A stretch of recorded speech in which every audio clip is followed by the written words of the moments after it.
आणि आताची एक मोठी बातमी आहे। मनोज जरांगे पाटील यांच्या ताफ्यामधल्या गाड्यांचा अपघात झालेला आहे आणि या ताफ्यामधील 2 ते 3 वाहनांचा अपघात झाल्याची प्राथमिक माहिती आपल्या हाती येते आहे। कडेगाववरून विटाच्या दिशेने जात असताना मनोज जरांगे पाटील यांच्या ताफ्यामधल्या ज्या गाड्या होत्या, ज्यामध्ये कार्यकर्ते होते, त्यांचा हा अपघात झालेला आहे।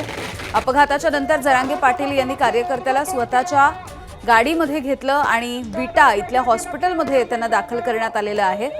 विटामधलं स्वागत सत्कार हे त्यांनी नाकारले।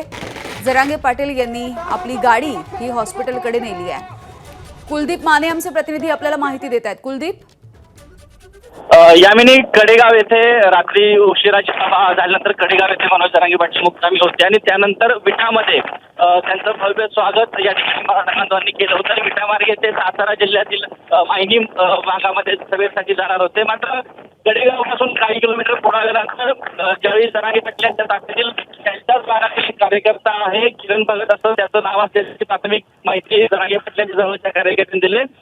त्याला बस सोबत या ठिकाणी एक धडक बसली अशी माहिती समोर आलेली आहे आणि ही धडक बसल्यानंतर तात्काळ जरांगे पाटील यांनी स्वतःच्या गाडीमध्ये त्या कार्यकर्त्याला घातलं आणि ज्या ठिकाणी विटाजवळील नेवरी नाका येथे हे स्वागत सत्कार होता त्याच भागातून जरांगे पाटील यांनी स्वतः या ठिकाणी गाडी पुढे रेटली। कार्यकर्त्यांना कल्पना दिली की एक अपघात झाल्याने तो अपघात जखमी जो आहे तो आपल्या गाडीमध्ये आणि हे या ठिकाणचं स्वागत नाकारून थेट जरांगे पाटील यांनी विटाजवळील सरकारी रुग्णालयामध्ये या ठिकाणी आपल्या जखमी कार्यकर्त्याला आणलेलं आहे। त्याची नेमकी तब्येत कशी आहे अद्याप माहिती जरी समजून नसली तरी जे स्वागत त्या ठिकाणी होणार आहे तात्काळ या ठिकाणी सध्या तरी थांबवलेलं आहे। कुलदीप, धन्यवाद सविस्तर माहितीसाठी।